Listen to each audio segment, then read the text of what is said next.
السلام عليكم ورحمة الله وبركاته. وادي السلام يا مركورة جبيهان ولا الصوماليات هل كان يقدر ونياه ميل البواج شوفتان حندوني عاون عن كهذا أرمي يقدم بيجي لحريري ويلكي يجبدي دان يردها وأن مع أبو مقرنه يا عبد الرزاق ترى وأرنتوا أي ميل علوس حدا أي جارتي حال حل جال مركي إنه حل يي وأن كهذا يقابب كالله حرك كرا فيسبوك يدا يوحيالها كيني كا difference-ga u dhaxeeya in shacab ay report garayaan Facebook-yada iyo in dawladdu ay report garayso wax maanta banaanka yaala iyo sharciyada iyo dokumentiyada la shaacinayo Facebook-yada lagu soo shaacinayo oo dadku ay leeyihiin xalay lama haynin taas marka muujinaysa wixii xalay aan idin sheegay inay yihiin wax badan ay ka jiraan xogtii la xiriirtay in la tuhunsan yahay in dawladdu ay qayb weyn ka ahayd in la faafiyo dokumentiyo runtii dad ay leeyihiin oo kombiyuutarada dawladda ku jiray iyo arrimaha ay dhan waxaan doonayaa inaan muuqaalkan aan asna konturxaan bixiyo arrimo badan oo la xiriira baasaboorradii labada dhalinyarada ah wiilka iyo gabadha waa Naciima iyo Cabdirasaaq Tera arrimahoodan doonayaa bal inaan qodo oo turxaan bixin iyo faham badan aan ka siiyo dhalinyarada iyo dadka igu xiran waxaan arkayay dad siyaabo kala duwan oga hadlaya oo ay u marayso siyaasiyiinta reer hebel hadii la caayo ayagan wixii rabay in lagu sameeyo way aad baan oga xumaa iyo in la yiraahdo lama qaadan karo baasaboorka civil servant-ga la yiraahdo ama civil and public servant-ga la yiraahdo lama qaadan karo labadaba la yiraahdo marka balaarimaas aynu faanqaynaynaa oo aan turxan bixin ka sameynaya iyo faham dadka dhalinyarada ah ay daawanaya waliba aan waxyaalaha wax badan ka aqoonin hadii aan ku bilaabo adduunkan maanta aynu joogno caalamka ah aad buu isugu dhow yahay sharciyadiisa la xiriira immigration-ka iyo arrimahaasi aad bay runtii isugu dhow yihiin waxaana jira sharciyo caalami ah oo markaasi mideeyaa jira qaybo badan oo ka mid waliba waxyaalaha baasaboorrada iyo immigration-ka la xiriira aad buu caalamku maanta isugu dhow yahay markii dawlad yar oo nooc kale u shaqeeya laga reebo waxaa inta badan marka jira saddex type ama saddex qaybood oo baasaboorro ayaa jira oo dadku ay qaataan jira iyo qaabka loo qaataan waa sharxi doonaa midka ugu horeeya waa baasaboorka regularka ah regularka waxa la yiraahdaa baasaboorka dadka muwaadiniinta ay qaataan adduunka intiisa ugu badan colorkiisu uu isku dhow yahay waa blue way in color tusaale oo kale saan uu egyahay midka Soomaaliga ah ay dadku caadiga qaataan kan Mareykanku asagu saas uu egyahay labadu waa blue muhiimada marka ay keenaan marka inta badan baasaboorro blue-ga way waxaa kaloo jira baasaboor kaleeto oo dadka ay qaataan laakiin aan qasab ahayn in la qaato qofkii doona uu qaadan karo haddii uu category-ga lagu qaadanayo uu buuxin karo uu qaadan karaa haddii aad adoo midka blue-ga haystay aad doonaysid inaad mid kale u bedelato waad bedelan kartaa haddii shuruudii loogu talagalay aad buuxin karto hadduu rabo midka diplomacy-ga ahaado hadduu rabo mid kaleeto oo civil servant-ga ahaado marka midka koowaad midka regular-ka weeye oo blue-ga midka labaadna waa civil servant baa la yiraahdaa ka marka kala way kala duwan yihiin dawladda qaybo ka mid ah waxay yiraahdaan public servant-na way yiraahdaan waa qof dadka u shaqeeya shacabka qof u shaqeeya ama marka free ha ku shaqeeyo ama dhaqaalaha ku shaqeeya qof shaqada uu qabanayo ay tahay shaqo shacabka loo qabanayo waan sharxi doonaa example-adeeda midka ugu dambeeyana waa midka diplomacy-ga ay siyaasiyiintu qaata dadka siyaasadda ka shaqeeya qaata ama siyaasiyiinta qaata asaga waan sharxi doonaa dadka qaadan kara haddaan ku bilaabo marka kan regular-ka marka ka hadli mayno cid walba qaadan karta kan kale waxaan ka hadlayaa civil servant-ga la yiraahdo baan ku bilaabayaa baasaboor loogu talagalay baan iri qof kasta oo shacabka dalkiisa u shaqeeya inuu qaato marka qaarkood waxaa jira shaqooyin la qabto oo free ah baa jira oo aan lacag ahayn inaad qaadato laakiin aad shacabka ugu danaynayso oo badan baa jira oo dawlado badan caalamka iyo dalkeenaba ka jira oo lagu qaadan karo marka qaarkood waxaa jira qofka inuu shaqaale yahay isla markaasna laga yaabo inuu u shaqeeyo shaqo dawlad inuu ka shaqeeyo laga yaabo isla markaasna uu qaadan karayo laakiin waa inaad tahay shaqo shacabka loo qabanayo ama dhanka dawladda ha ka timaado ama dhanka kale ha ka timaado labaduba waa lagu qaadan karaya shaqooyinkaasi way kala duwan yihiin caalamku waxayna ku xiran tahay qofka inuu dalkiisa u shaqeeyo dhaqankooda iyo diinta u laabanaysa dad waxaa jira shaqooyinka ay ka shaqeeyaan dhanka diinta aadaya jira oo category-ga galaya caalamka meelo badan baan ku arkay markii aan research ku sameeyay dad baa jira diimaha faafiya oo qaata dad baa jira arrimo kale ka shaqeeya oo qaataa jira oo dalalkooda marka looga ogol yahay oo loo aqoonsaday inay yihiin dad shacabka u shaqeeya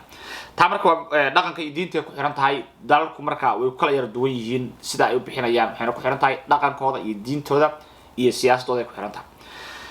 waxaa kamid ah dadka aan ogaaday inay qaadan karaan macallimiinta kamid ah iskoolaadka dhiga public ah iyo kuwa privateka ay qaadan karayaan macallimiinta jaamacadda iyo kuwa kale iyo kuwa iskuulada dhiga waxay dhan way qaadan karayaan wax ka hortaagan ma lahan shacabkay u shaqeeyaan dadkay wax baraan waxaa qaadan karaya wariyaasha qaadan karaya hadday u baahan yihiin oo categoriga buuxin karaya waayo shacabkay wararka gaarsiiyaan u shaqeeyaan marka qaarkood wariyuhu wuxuu noqon karaa mid free ku shaqeeya wuxuu noqon karaa mid dhaqaale ku shaqeeya noqon karaa waxaa qaadan karaa fanaaniinta qaadan karaya waxay noqon karaan kuwa free ku shaqeeya waxay noqon karaan kuwa dhaqaale ku qaata fankooda ay noqon karaan shacabkay afkooda ku hadlaan u shaqeeyaan categorigaasi dad badan oo dawlada ah oo buuxiyaa jira oo halkaa geliyaa jira waxaa qaadan karaya abwaaniinta oo kala qaadan karaya oo dadka matala oo hadalka iyo dhaqanka iyo suugaanta ku matala ummadda ayaa qaadan karaya waxaa qaadan karaya dadka library-da ka shaqeeya oo buugaagta iyo macluumaadka iyo waxa loo yaqaano aqoonta haya ayaa qaadan karaya library-da ka shaqeeya qaata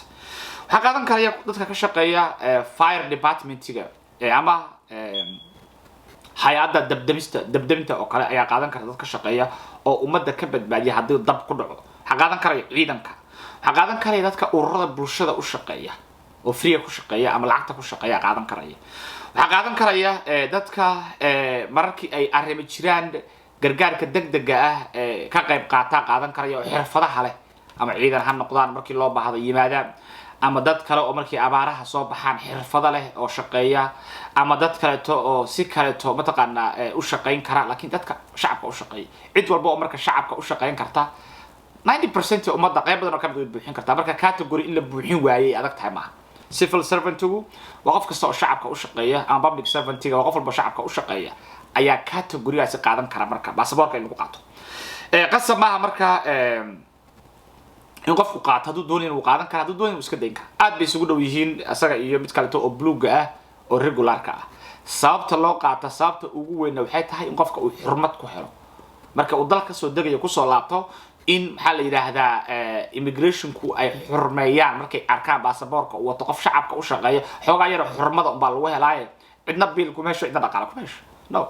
waa xurmad baa lagu raadinayaa haddii macalinkaaga uu maanta airport kasoo dego waad xurmeynaysaa haddii wadaadka sheekha aad taqaano maanta uu soo dego waad xurmeynaysaa haddii fanaan soo dego aad jeceshahay waad xurmeynaysaa haddii abwaan soo dego waad xurmeynaysaa adaad dalka joogto oo immigration ka shaqeynayso haddii cid walba marka oo ummadda iyo dadkaba u shaqeysa oo dadka la garanayo oo shaqo fiican ummadda u haya muhiim maaha inaad kala fakirtiin inaad isku fakirtiin laakiin muhiimaddu waxay tahay qofka shaqada uu qabanayo professionkiisu waa mid dadka wax loogu qabanayo soo marka dadka dhan baa category-ga buuxin karaya waana baasaboortka iska qaadan kara cidda u baahan baasaboorka kale ee diplomasiga la yiraahdo baasaboorka qaataan dadka siyaasiyiinta ah wey arkaysan waxaa marka isweydiin badan horta yaa siyaasi la yiraahdaa dadkeena waxay u qabaan siyaasigu in la yiraahdo qofka siyaasadda xilka weyn soo qabta iyo qofka xilka hayo unbay siyaasi u yaqaanaan laakiin sida caadiga ah markii laga hadlayo yaa siyaasi marka su-aasha laga jawaabayo saddex qayb baa loo qaybiyaa qaybta ugu horeysa waxa weeye qof ka tirsan xisbi siyaasi ah waa siyaasi in lagu yaqaano iyo inaan lagu aqooniyo it doesn't matter haddaad haysato membership muujinaya inaad xisbi siyaasi ka tirsan tahay siyaasi mata aniga haddaan caawinta xoogaa yar lacag bixiyo application buuxiyo aan democratka dalka maraykanka aan ka mid noqdo lacag yar baa la bixiya baa laga mid noqon karaa oo aan ka mid noqdo kabacdi kaar la iisoo diro baasaboorkayga waan bedelan karaa diblomacy guduud ah maraykan aan qaadan karaa it doesn't make any sense wax weyn maaha inaad marka xisbi ka diiwaan gashan tahay oo aad ka mid tahay oo aad ka tirsan tahay member ka tahay ayaa siyaasi lagu noqdaa waa midda koobaad midda labaad waa inaad siyaasadda soo baratay iskuul ooga soo baxday oo professional ay ku tahay takhaasuskaagu inuu siyaasi yahay siyaasi baa lagu noqon karaa tusaale oo kale aad dhakhtar caafimaad soo barato muxuu noqonayaa titlekaagu wuxuu noqonayaa dhakhtar buu noqonayaa haddaad siyaasad soo bartay titlekaagu wuxuu noqonayaa siyaasi buu noqonayaa qofka marka siyaasad soo bartaa oo damca inuu apply gareysto adduunka oo dhan meel walba haddaad siyaasad soo baratay dalka aad ku nooshay citizen ka tahay waad apply gareysan kartaa baasaboorka guduudka oo siyaasadda ay qaataan diplomasiga because of siyaasi baad tahay oo maxaad ku noqotaa by schooling baad ku noqotaa soma qodobka saddexaad ugu dambeeyana waxa weeye siyaasi lagu noqdaa waa inaad xil siyaasadeed aad soo qabatay ama aad haysana siyaasi baa lagu noqdaa oo waxaad tahay nin practical uga soo shaqeeyay siyaasadda dad labada kala aad soo mareen oo aad xil qabato siyaasi bata markaysan saddexaas qabarka waa lagu noqon karaa qofka jaamacad ka soo baxay xamar ku taal caawa oo soo bartay siyaasad hadduu baasaboorka ambala galso siyaasi markaysan haddii maxaa la yiraahdaa uu ka tirsan yahay xisbiga nabad iyo nolol oo member uu firfircoon u yahay waa siyaasi xisbiga ka tirsan yahay haddii UPD uu ka tirsan yahay ama taageero u yahay oo xisbigaas uu ka tirsan yahay loo aqoonsan yahay ka tirsan yahay waa siyaasi markaysan siyaasaddu marka in laga mid noqdo baasaboorka guduudka la qaataan shuruudo buuxin weeye ma qofka u baahan sameyn karaya inaad siyaasi noqotaa waa choice way adeeg ugu xiranta dad u baahan siyaasi noqotaa siyaasi bata tusaale caawa hadda anigu Soomaaliya sharciyad daba ay ka jirto baasaboorka dawlad iska baxayaaye waana balay gareysto aan baasaboorka guduudka Soomaaliga diblomaasiga hal isii ka oday Xuseen Jaamac ahaan jamaahiirta ka mid xaq bal u leh waxa laga yaabaa in lagu yiraahdo xisbiga ka tirsan kale ma waraaq cadeynaysa inaad xisbiga ka tirsan membership no keen cadeynaya inaad nabad iyo nolol ka tirsan tahay hadda waraaqda la imaado inaan qaata xaq bal u leh waxay hortaagan ma jirto marka horta baasabooradu wax umadu ay leedahay weeye wada loo maraa cid yartana qaadan karta dad loogu talagalay dad loo diiday laga xaranayo waa ceeb waa shay hara marka inaan dhowr su'aalood aan ka jawaabo halka inta hadda isla fahnay halka markay marayso Naciimo iyo Tera waa wariye iyo abwaanad inay civil servant qaataan ma dambi ba ma dambi ma maya xaq bay u leeyihiin wariye wuxuu ka mid yahay dadka umada u shaqeeya abwaanku wuxuu ka mid yahay dadka adduunka inta badan ba loo tixgeliyo inuu uma taqaana shacabka u shaqeeyo ay ka mid yahay waxa la yiraahdaa abwaanku waxa uu mas'uul ka yahay afka iyo sumada umada buu mas'uul ka yahay waa qof dhaqankii iyo afkii hayo waa qof umada xurmad ku leh hal tixi uu mariyo ayuu qofkaasi umada dhaxal u noqonaysa marka umadu shaqo u haya wariyuhuna hal qalin ah oo uu wax ku shameeyo wanaagsan ayuu umada wax ugu haya markaysa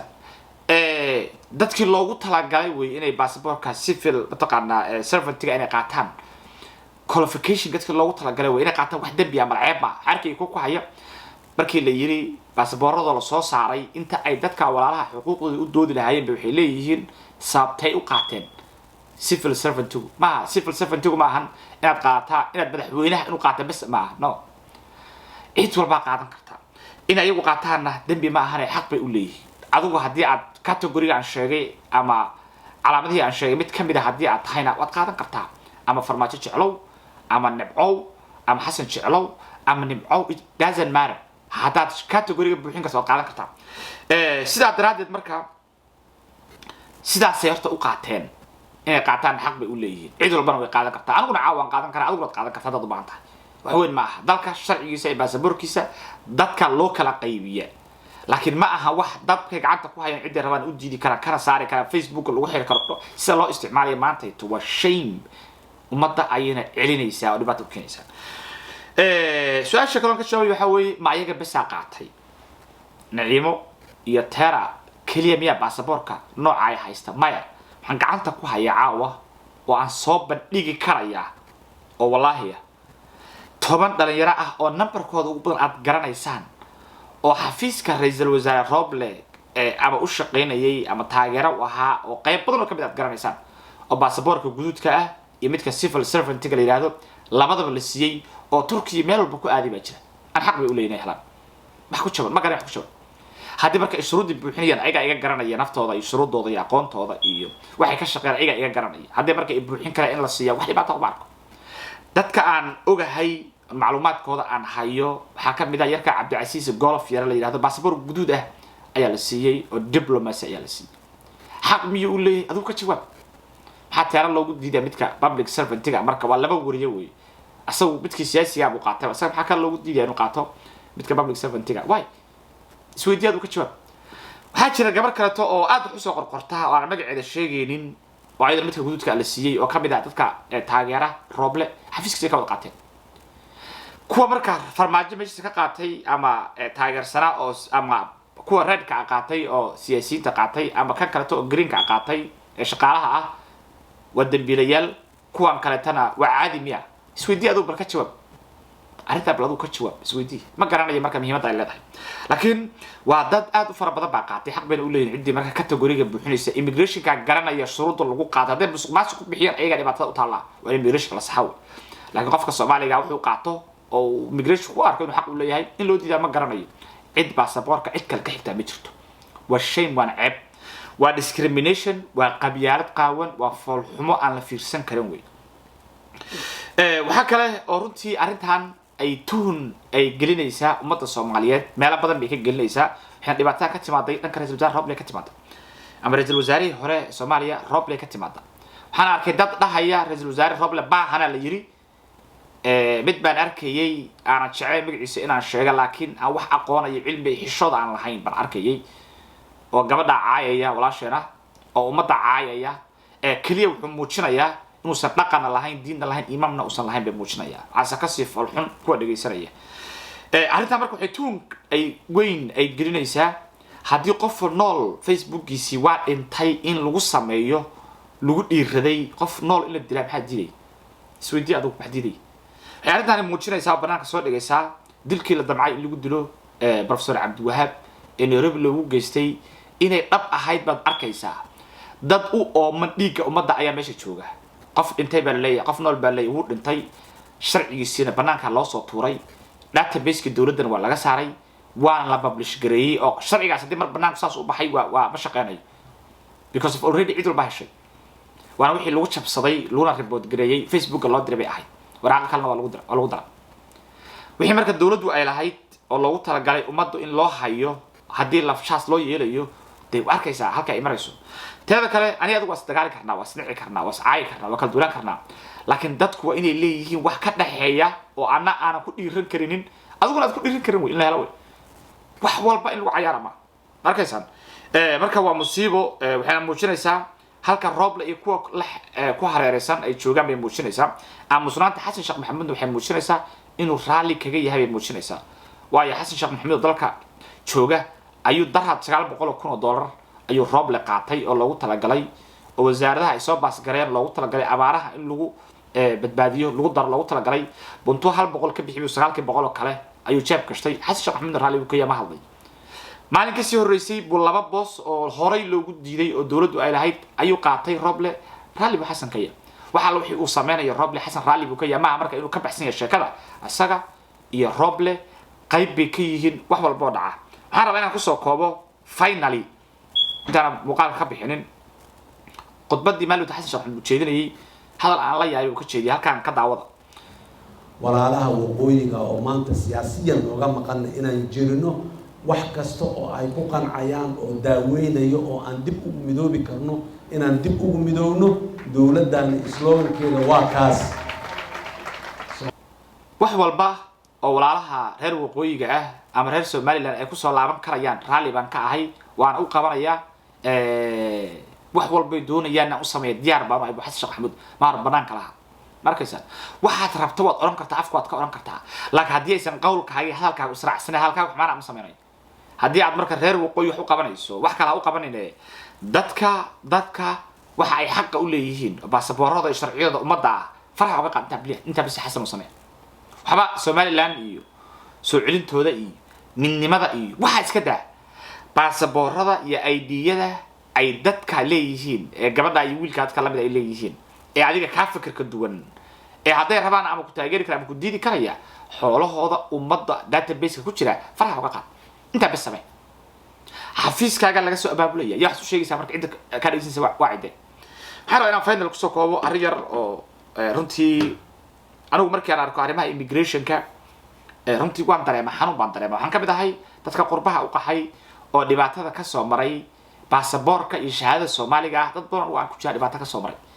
waayo marka dal qurba tagto baasaboorkaaga dhibid hadii lagu yiraahdo baasaboorkaaga ma aqoonsan waa dareemaysaa xanuun ba dareemaysaa haddaad high school shahaadaad geysto lagu yiraahdo ma aqoonsanin xanuun ka dareemaysaa 5 sano oo la soo dhaafay waxay ummadda Soomaaliyeed ka nasteen in caalamka markay wax barasho u doontaan la yiraahdo shahaadada ma aqoonsan waayo shahaadooyinkii high schoolka waxa loo sameeyay system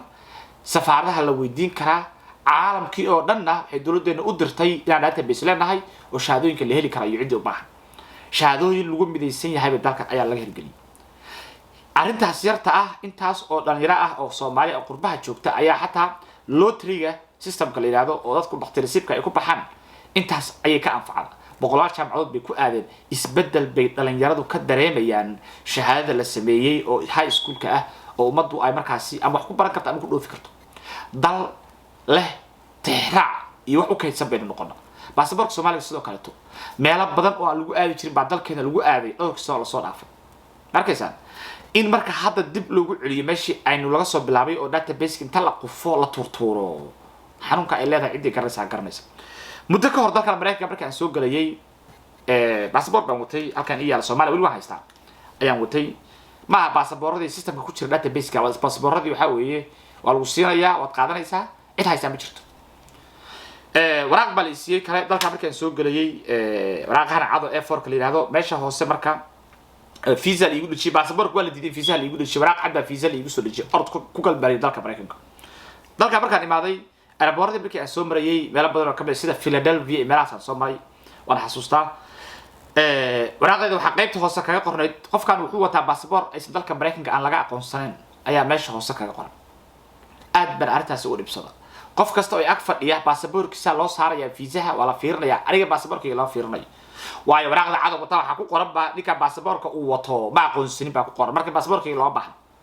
qof kasta uu ila yaaba halkaan naag ii fadhi baa weydiisay halkaan nin kale iga fadhiya weydiiyay waa baasaboorkaaga ashhad aan lagu soo saarin baa la yiri fiisa waay aan lagu saarin baa la yiri kama jawaabi karayo aragna waan ku yiri dalkeed ka timaaday Soomaaliya marka qaar baa xataa garanay markaysa waa xanuun marka qof kasta oo muwaadin uu garan karayo in baasaboorka lagu cayaaraa ama qabiil ama shakhsi uu soo isticmaal wax ka imanaya waxaan oran lahaa la kala fakir duwanaado laakiin xoolaha ummadda ka dhaxeeya hal amaan gali waa ceeb waana fool xumo wixii ka yimaadana cid walba saameynaya kuwa badan hadda u buraanburay Xasan Sheekh Maxamuud ee xamar jooga ee u qaba in hadda waxa la haysto la iska haysanayo hadii dawladnimada lagu cayaaro ayaa hadda ooyi doon una baahan doona magaalada Muqdisho la yiraahdo markii uu qabiilku haystay say u ekeyd waa la garanay qaybtaas nin bay u xirnayd qaybtan kale nin bay u xirnayd qaybta kale xagga waa fool xumayd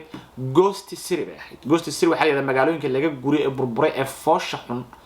ee guryahoodu ay bahalada iyo xooluhu ku xaroodaan iyo masaska ghost oo laga guri baliyada Muqdisho muddo yar ka hor ghost city bay ana 2001 tagay naftaada uga baqaysay meelaha xaafadaha qaybo kamid ah inuu bahalku u cad ka baqaysay 2001 ka horreeyay ma aha inaan aayayo laakiin waa sida ay xaaladdu ahayd ba sida ah in marka hadda dib loogu celiyo waxaasi dadka degan hadda u qabyaalatubaya they will pay the price markaas ayaga ka shalaayi doona waxa hadda ay haystaan barwaaqa ah